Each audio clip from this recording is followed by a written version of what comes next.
آپ کو بتاتے چلیں، اسلام آباد سابقہ وزیر خزانہ مفتی اسماعیل نے چھوٹی گاڑیوں کے لیے فیول سبسڈی کی مخالفت کر دی۔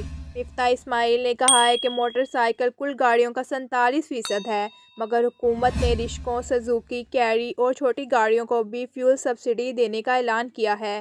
اس پر IMF کا حکومت سے سوال کرنا بنتا ہے، مگر حکومت کے پاس اس کا جواب موجود ہے۔ سابقہ وزیر خزانہ نے کہا ہے کہ IMF بضد ہے کہ پاکستان اپنے دوست ممالک کے ذریعے $6 ارب کا بندوبست کرکے دکھائے۔ جب تک یہ نہیں ہوتا، پاکستان اور IMF کے درمیان معاملات تعطل کا شکار ہیں۔ اصل میں کوئی پلان بھی نہیں ہوتا ہے کیونکہ پنجاب کے مختلف علاقوں میں PTI کے کارکنان کی گرفتاری کا سلسلہ جاری ہے۔ پولیس نے رحیم یار خان کے مختلف علاقوں سے PTI کے 50 سے زیادہ کارکنان کو گرفتار کر لیا، جبکہ ملتان میں PTI رہنما جاوید انصاری کے بیٹے سمیت 26 کارکنان کو گرفتار کر لیا گیا ہے۔ تحریک انصاف کا کہنا ہے کہ لدھیانہ اور بھکر سے بھی ان کے متعدد کارکنان کو حراست میں لے لیا گیا۔ گزشتہ روز سیالکوٹ میں PTI رہنما عثمان ڈار کے گھر پر بھی چھاپہ مارا گیا، تاہم PTI رہنما گھر پر موجود نہیں تھے۔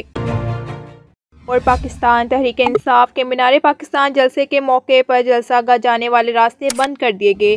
مینار پاکستان گراؤنڈ جانے والے راستوں کو کنٹینر لگا کر بند کیا گیا ہے، جبکہ شہر کے داخلی اور خارجی راستوں پر بھی کنٹینر لگائے گئے ہیں۔ راوی پور ریلوے اسٹیشن سے مینار پاکستان جانے والے راستے بند ہیں، جبکہ شاہ عالم مارکیٹ میں بھی کنٹینر لگائے گئے ہیں۔ اس کے علاوہ سگیا پل، انجینئرنگ یونیورسٹی روڈ کے راستے بند ہیں۔ شاہدرہ، راوی ٹول پلازہ، بتی چوک سے مینار پاکستان جانے والے راستوں کو کنٹینر لگا کر بند کیا گیا ہے، جبکہ نیازی چوک، دلی دروازہ، دو موریا پل کو بھی بند کر دیا گیا ہے۔ انچارج میٹرو بس کے مطابق جلسے کے باعث میٹرو بس کا روٹ مختصر کر دیا گیا۔ میٹرو بس گجمتا سے MAO کالج تک چلائی جا رہی ہے۔ بھکر کی یونین کونسل نارتھک میں مفت آٹے کی وصولی کے لیے آنے والا شہری انتقال کر گیا۔ 66 سال کا الہی بخش صبح 6 بجے آٹے کی وصولی کے لیے UC آفس میں موجود تھا۔ الہی بخش نے لائن میں لگ کر آٹا وصول کیا اور گر گیا۔ ریسکیو ذریعے کے مطابق الہی بخش کی طبیعت کی خرابی کی اطلاع ملی، لیکن امداد پہنچتے تک وہ دم توڑ چکا تھا۔ ڈپٹی کمشنر کے مطابق واقعے کی انکوائری کا حکم دیا گیا ہے، جس میں شہری کی موت کی وجوہات کا تعین کیا جائے گا۔ جیل میں ہوں یا باہر، PTI الیکشن جیتے گی، عمران خان کا امریکی میڈیا کو انٹرویو۔ پاکستان تحریک انصاف کے رہنما اور سابقہ وزیر اعظم عمران خان کا کہنا ہے کہ معلوم نہیں کہ مجھے نااہل کر دیا جائے گا یا نہیں۔ امریکی میڈیا کو انٹرویو دیتے ہوئے عمران خان نے کہا ہے کہ حکومت انتخابات کروانے سے خوف زدہ ہے، انہیں ڈر ہے کہ ہم الیکشن جیت جائیں گے، مجھے ہٹانے کی ہر ممکن کوشش کی جا رہی ہے۔ انہوں نے کہا ہے کہ مجھ پر قاتلانہ حملہ ہو چکا ہے، میں نہیں جانتا کہ وہ مجھے ڈسکوالیفائی کر پائیں گے یا نہیں، اس کی پرواہ بھی نہیں ہے کیونکہ PTI تاریخ کی مقبول ترین پارٹی ہے۔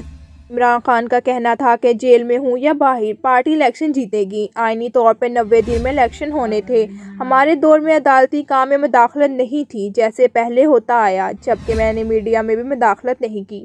میڈیا سے کوئی مسائل تھا تو ہماری وجہ سے نہیں تھا، اسٹیبلشمنٹ کی وجہ سے تھا۔ چیئرمین تحریک انصاف نے کہا، عالمی کھلاڑی کے طور پر ساری دنیا گھوم چکا ہوں، مانتا ہوں کہ امیر اور غریب ممالک میں فرق قانون کی حکمرانی کا ہے، ہماری لڑائی ہے کہ طاقتور طبقے کو بھی قانون کے نیچے لایا جائے۔ IMF نے کہا ہے کہ بیرونی شراکت داروں کی بروقت مالی امداد پاکستان کے ساتھ نویں جائزے کی کامیابی یقینی بنانے میں اہم ہوگی۔ مالیاتی یقین دہانیوں کے بعد پاکستان کے ساتھ اگلا قدم اٹھا سکیں گے۔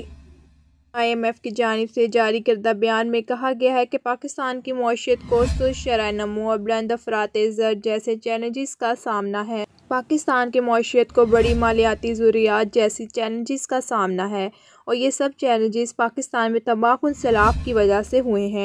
IMF کا کہنا ہے کہ نواں جائزہ مکمل کرنے کے لیے IMF اور پاکستانی حکام میں بات چیت جاری ہے۔ پاکستانی حکام نے فیصلہ کن اقدامات پر عمل درآمد شروع کر دیا ہے۔ یہ فیصلہ کن اقدامات پاکستانی معیشت کو مستحکم کرنے اور اعتماد بحال کرنے کے لیے ہے۔